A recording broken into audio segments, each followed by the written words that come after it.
বন্ধুরা, যখন আমরা মন দিয়ে ঈশ্বরের পূজা অর্চনা করি তখন আমাদের চোখে জল চলে আসে এবং সেই সময় যদি আমরা কেঁদে নিজের ইচ্ছা বলি, তো আপনি কি জানেন আমাদের সাথে এমন কি ঘটবে? বন্ধুরা, পুজো করার সময় চোখে জল আসা কোনো সাধারণ ব্যাপার নয়। এমনটা সবার সাথে হয়ও না। তাই বাস্তবের কারণ জানলে আপনারা চমকে উঠবেন। বন্ধুরা, প্রত্যেক মানুষের সাথে জন্ম থেকেই কোনো দেবদেবীর আশীর্বাদ থাকে, কিন্তু আমরা তা জানি না। তাই আজকের ভিডিওতে আমরা জানাবো এমন কোন অজানা শক্তির কৃপা আপনার ওপর রয়েছে। তাই অবশ্যই বন্ধুরা ভিডিওটি পুরো দেখবেন। বলা হয় যে সৃষ্টির প্রত্যেক কণায় কণায় ভগবান রয়েছেন। ভগবান ছাড়া বাস্তবে কিছুই নেই, কিন্তু আমরা এই মায়াতে পড়ে মিথ্যেই সংসারকে সত্য মনে করি, যা একদিন নষ্ট হয়ে যাবে।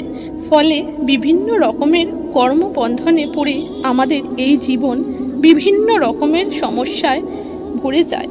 তখন আমরা ভগবানকে ভুলে গেলেও ভগবান কিন্তু তার ভক্তদের ভোলেন না।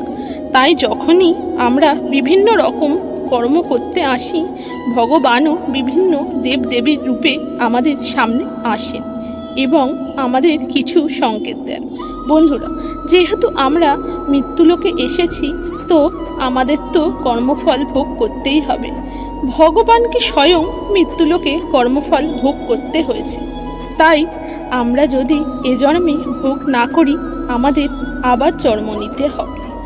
কিন্তু সেই জন্মে ভগবান কোনো না কোনো রূপে ভক্তের সাথেই থাকেন এবং তিনি বিভিন্ন রূপের মাধ্যমে ভক্তকে সংকেত দেন, তাকে মার্গদর্শন করেন। তাই যখনই আপনার মনে হবে আপনি একা, এই সংকেতগুলি অবশ্যই লক্ষ্য করবেন।